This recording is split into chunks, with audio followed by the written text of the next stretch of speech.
Hey guys, Drifter here. Today I want to talk about Battlefield community members gatekeeping the Call of Duty community out of their game. And the gameplay you're going to see is some glorious 4K Battlefield 6 gameplay that's on loan from Espresso. So a shout out and thank you to Espresso. He's linked down there below.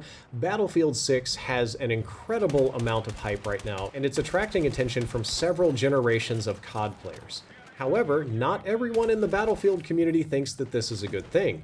As a matter of fact, many of them believe that CoD players moving to Battlefield would be the death of their franchise. I have seen and been involved in a number of social media posts about keeping Call of Duty players away from their precious Battlefield experience, like this one, and my personal favorite that inspired the thumbnail, this one right here. You might think that this video is all about the Battlefield community, but the second half of it's actually going to be all about the Call of Duty community and how they're treating Battlefield. Because the amount of hate in the Call of Duty community has gotten so strong that I think a number of people in the CoD community actually aren't excited about playing Battlefield 6 because it's a gorgeous looking grounded military shooter like the Call of Duty games they purport to love, but rather because they believe that Battlefield 6 can hurt Call of Duty, which hurt them first. Way too many Call of Duty players just want to see Call of Duty burn and don't care about the success of Battlefield. So in today's video, the first part's going to be a message for the Battlefield community about gatekeeping, and the second part is going to be a message for the Call of Duty community about rage addiction. So what is gatekeeping? Gatekeeping is making your interests exclusive in order to protect them from becoming mainstream. When somebody uses a hobby or interest or as a means of elevating themselves above others and giving them a sense of superiority in their opinions, that's also a form of gatekeeping. Or when somebody decides who does or does not have access or rights to a community or a type of identity. Outside of gaming, you've probably seen this described as a boys' club like No Girls Allowed in D&D, or perhaps for a franchise with multi-generational fans like Star Wars, where the old fans insist that the new ones have to like the old movies best and the new movies have to also have the same structure as the old ones. The idea is to keep unwanted communities or community members from changing the social structure of your community just by the nature of their presence. Gatekeeping is sometimes used as a way to exclude large groups of people from a certain hobby in order to avoid that hobby becoming mainstream. So for those economists out there watching, gatekeepers are afraid of the tragedy of the commons, but for gaming.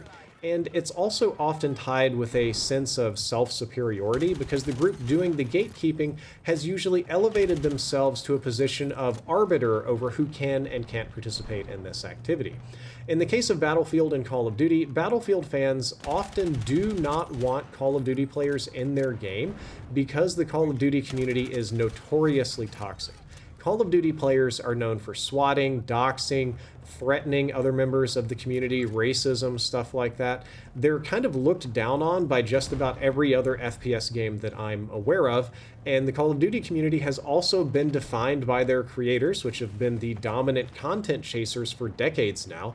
Almost all of social media can be observed as stemming from the early 2010 Call of Duty scene, so everything that's going wrong in the world right now you can blame on CoD. And the Call of Duty gaming community exhibits one behavior that is unique amongst almost all communities of gaming, which is that Call of Duty players rarely play other games. Think kind of how like super casual gamers will only play NBA 2K and maybe Madden, and the people that play those games are there for the sport. They're not going to go give League of Legends a try just because they're both video games. Call of Duty players are very similar in that they're not known for trying out very many non-Call of Duty games or even non-FPS games. It's a community that buys the game every year regardless of its quality, and even though unintentionally they stuck around long enough for the games to give birth to some of those abominable Beavis and Butthead cartoon skins, Call of Duty players would say that it's not their fault and it's the evil workings of Activision that's bringing cartoons to their game, but Activision wouldn't bring these things to the game unless there was a scientifically proven profitability to it, which means that more than enough people in this community are spending money on those wacky things. There's a reason that every single FPS community looks down on Call of Duty. We are ultimately the unwashed masses of gaming. In a certain sense, I think it's very reasonable that Battlefield players don't want their game to turn into Call of Duty. They're genuinely afraid that Battlefield 6 will not able to stay a grounded military experience when EA or DICE is trying to appeal and sell skins to a community with different desires. Battlefielders don't want to see cartoon skins or crossovers. They don't want to have all of the content about their game be kill races and Call of Duty style streams and montages, and they certainly don't want the average attitude of the player to become more toxic. But that doesn't mean that gatekeeping is good for Battlefield. Gatekeeping Battlefield actually guarantees that it will fail, because Battlefield is a huge, high-budget, years-long production, a AAA kind of game that DICE and EA have spent hundreds of millions of dollars developing, and they need to make a ton of money back for it to be financially viable. That means they have to have a large player base, because quite simply more players means more money. If Battlefield 6 fails, the next Battlefield game 2 years from now is going to be underfunded and overlooked by EA leadership. The franchise will objectively get worse not only for the next game, but also over the lifespan of Battlefield 6 itself. A large amount of sales and a large amount of new players will mean that EA can justify high-quality DLC or high-quality content over the lifespan of the games, which is really saying something because Battlefield games are somewhat infamous for having god-tier quality of life upgrades and amazing DLC cycles only after the game has been deemed to be a financial failure and kind of offloaded by these companies because the player base collapsed. Think about how many Battlefield games started off really hype, player base collapsed really quickly, often due to bugs or a weird launch, and then 2 years later, the game is nothing shy of amazing. Imagine how godly a Battlefield game could be if it retained a large amount of those initial players over the course of its life cycle. So if you're a Battlefield fan and you want this franchise to succeed, and you want great content over the life cycle of the game, and you want great continued Battlefield games in the future, then you also have to want a large enough player base to support all of these other wants, because you can't have one without the other. And we're focusing on Call of Duty today, but I believe that the leadership at DICE and Battlefield would be happy to steal players from other Battle Royale games and tac shooters like Valorant or PUBG, or even some of the Marvel Rivals crowd. EA and DICE definitely want to capture players from all of these different FPS subgroups and hopefully convert them into lifelong Battlefielders. But gatekeeping in the Battlefield community can be very toxic and detrimental to those goals. For example, back in 2012, or maybe it was 2013, when Battlefield 3 was the biggest thing in gaming, I decided to branch out my Call of Duty In-Depth series and bring it over to Battlefield. I thought that I was doing a good thing, because at the time, the Battlefield community didn't have a content creator who made the type of guides that I did and provided the type of services that I did for the community. Unfortunately, a large number of the Battlefield community members decided to leave nasty comments on my videos, and even more than the comments on the videos, they sent me hundreds upon hundreds, probably a little bit less than 500, so we'll call it 420 unpleasant YouTube DMs when that was still a thing, when you could still private message people on YouTube. I got so many nasty messages, and most of them could be paraphrased as, please uninstall Battlefield and never play this again, because we don't want Call of Duty players to know that this game exists. I tried to stick it out, but ultimately got discouraged and completely discontinued Battlefield In-Depth. It would be a while before somebody else picked up and started doing a similar thing. But what if I'd stuck around? I don't know what would have happened, and apparently the Battlefield community won't know either, because they ran me off. I just decided I wasn't going to deal with that. A similar kind of thing is happening right now, but it's pointed at other members of the Call of Duty community that seem excited about Battlefield 6. There's a lot of criticism pointed at the Call of Duty streaming community especially, and I think there's a fear amongst Battlefielders of exporting that COD stream culture over to Battlefield, which is, they at least think of themselves as being much more refined. Men of culture, you might say. But if the Battlefield community gatekeeps all of the Call of Duty streamers and content creators out of the game, then guess what? Battlefield is going to be ranked number 112 on Twitch, while Call of Duty sits in the number 8 slot, and that free advertising disappears. You'll also be cutting out a huge amount of potential exposure that content creators or YouTubers like myself could bring on YouTube or TikTok or other platforms.